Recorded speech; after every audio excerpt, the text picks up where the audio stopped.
منگول آندھی جس سے بغداد آج تک سنبھل نہیں پایا۔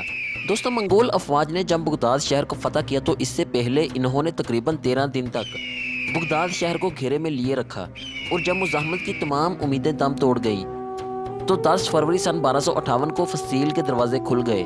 37ویں عباسی خلیفہ مستعصم باللہ اپنے وزراء اور امراء کے ہمراہ مرکزی دروازے سے نمودار ہوئے اور ہلاکو خان کے سامنے ہتھیار ڈال دیے۔ ہلاکو خان نے بھی وہی کیا جو اس کے دادا چنگیز خان پچھلی نصف صدی سے کرتے چلے آئے تھے۔ اس نے خلیفہ کے علاوہ تمام اشرافیہ کو وہیں تلوار کی گھاٹ اتار دیا اور منگول دستے بغداد شہر میں داخل ہو گئے۔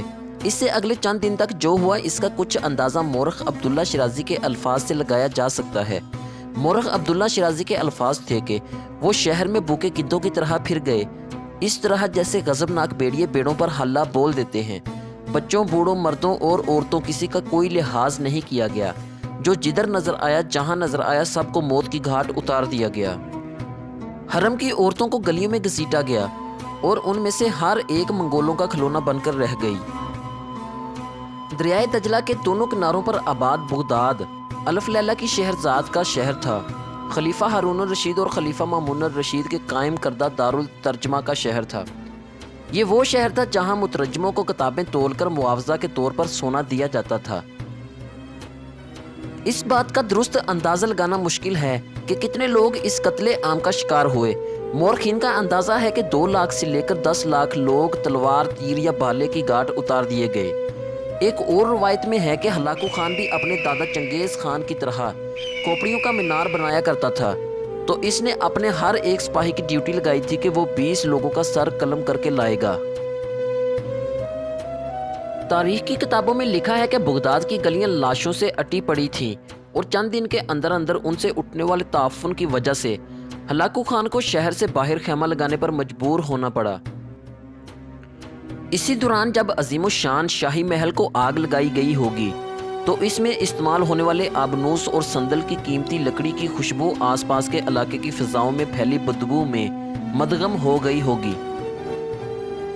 ہلاکو خان نے 29 جنوری سن 1257 کو بغداد کے محاصرے کا آغاز کیا تھا۔ حملے سے پہلے اس نے خلیفہ مستعصم باللہ کو لکھا کہ لوہے کے سوئے کو مکہ مارنے کی کوشش نہ کرو، سورج کو بجھی ہوئی موم بتی سمجھنے کی غلطی نہ کرو، بغداد کی دیواریں فوراً گرا دو، حکومت چھوڑ دو اور ہمارے پاس چلے آؤ۔ اگر ہم نے بغداد پر چڑھائی کی تو تمہیں گہری ترین پتال میں بھی پناہ نہیں ملے گی اور نہ ہی بلند ترین آسمان میں۔ 37ویں عباسی خلیفہ مستعصم باللہ کی وہ شان و شوکت تو نہ تھی جو ان کے عظیم الشان اجداد کے حصہ میں آئی تھی، لیکن پھر بھی مسلم دنیا کے بیشتر حصہ پر ان کا سکہ چلتا تھا اور خلیفہ کو زعم تھا کہ اس پر حملہ کی خبر سن کر مراکش سے لے کر ایران تک کے سبھی مسلمان ان کے سامنے سینہ سپر ہو جائیں گے۔ چنانچہ خلیفہ نے ہلاکو کو جواب میں لکھا کہ نوجوان 10 دن کی خوش قسمتی سے تم خود کو کائنات کا مالک سمجھنے لگے ہو، جان لو کہ مشرق تا مغرب خدا کے ماننے والے اہل ایمان میری رعایا ہیں، سلامتی سے لوٹ جاؤ۔ ہلاکو خان کو اپنے منگول سپاہیوں کی صلاحیتوں پر پورا اعتماد تھا۔ وہ پچھلے 4 اشروں کے دوران اپنے آبائی وطن منگولیا سے نکل کر 4000 میل دور تک آن پہنچے تھے اور اسی دوران دنیا کے بڑے حصے کو اپنا مطیع بنا چکے تھے۔ بغداد پر حملے کی تیاریوں کے دوران نہ صرف ہلاکو خان کے بھائی منگو خان نے تازہ دم دستے بجوائے تھے، بلکہ آرمینیا اور جارجیا سے خاصی تعداد میں مسیح فوجی بھی آن ملے تھے جو مسلمانوں سے صلیبی جنگوں میں یورپ کی شکست کا بدلہ لینے کے لیے بےتاب تھے۔ یہی نہیں، منگول فوج تکنیکی لحاظ سے بھی کہیں زیادہ برتر اور جدید ٹیکنالوجی سے بہرہ ور تھی۔ منگول فوج میں چینی انجینئروں کا یونٹ تھا جو منجنیقوں اور بارود کے استعمال میں مہارت رکھتا تھا۔ بغداد کے شہری آتش گیر مادے تفتہ سے تو واقف تھے جسے تیروں سے باندھ کر پھینکا جاتا تھا، بارود سے ان کا کبھی واسطہ نہیں پڑا تھا۔ اس زمانے کا بارود آہستگی سے چلتا تھا۔ منگولوں نے اس میں جدت پیدا کی اور اسے لوہے یا پکائی گئی مٹی کی ٹیوبوں میں رکھ دیتے تھے جس سے وہ دھماکے سے پھٹ جاتا تھا۔ اس کے علاوہ منگولوں نے دھوئیں کے بم بنانے میں بھی مہارت حاصل کر لی تھی۔ بغداد کے باسیوں نے یہ آفت اس سے پہلے کبھی نہیں دیکھی تھی۔ ابھی محاصرے کو 1 ہفتہ بھی نہ گزرا تھا کہ خلیفہ نے ہلاکو خان کو بھاری تاوان ادا کرنے کی شرط پر صلح کی پیشکش کی، لیکن ہلاکو کو فتح سامنے نظر آ رہی تھی۔ اس نے یہ پیشکش فوراً ہی ٹھکرا دی۔ آخر 10 فروری کا دن آیا جب خلیفہ نے شہر کے دروازے منگولوں کے لیے کھول دیے۔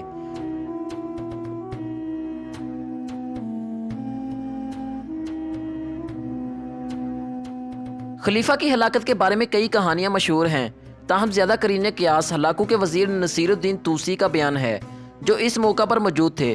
وہ لکھتے ہیں کہ خلیفہ کو چند دن بھوکا رکھنے کے بعد اس کے سامنے ایک ڈھکا ہوا برتن پیش کیا گیا۔ بھوکے خلیفہ نے بے تابی سے ڈھکن اٹھایا تو دیکھا کہ برتن ہیرے جواہرات سے بھرا ہوا ہے۔ ہلاکو نے کہا کہ کھاؤ۔ اس پر مستعصم باللہ نے کہا کہ ہیرے کیسے کھاؤں؟ ہلاکو نے جواب دیا کہ اگر تو پھر عباسی خلیفہ نے جواب دیا کہ خدا کی یہی مرضی تھی۔ ہلاکو نے کہا اچھا تو اب میں جو تمہارے ساتھ کرنا جا رہا ہوں وہ بھی خدا کی مرضی ہے۔ اس نے خلیفہ کو نمتوں میں لپیٹ کر اس کے اوپر گھوڑے دوڑا دیے تاکہ زمین پر خون نہ بہے۔ آج سے ٹھیک 760 برس قبل بغداد پر چلنے والی اس ناگہانی منگول آندھی نے میسوپوٹامیہ کی تہذیب کے قدم ایسے اکھاڑے کہ وہ آج تک سنبھل نہیں پائی۔ یہی نہیں بلکہ اس کے بعد سے آج تک کوئی مسلم شہر علم و فن کے لحاظ سے بغداد کی شان و شوکت کے عشرے عشیر تک بھی نہیں پہنچ پایا۔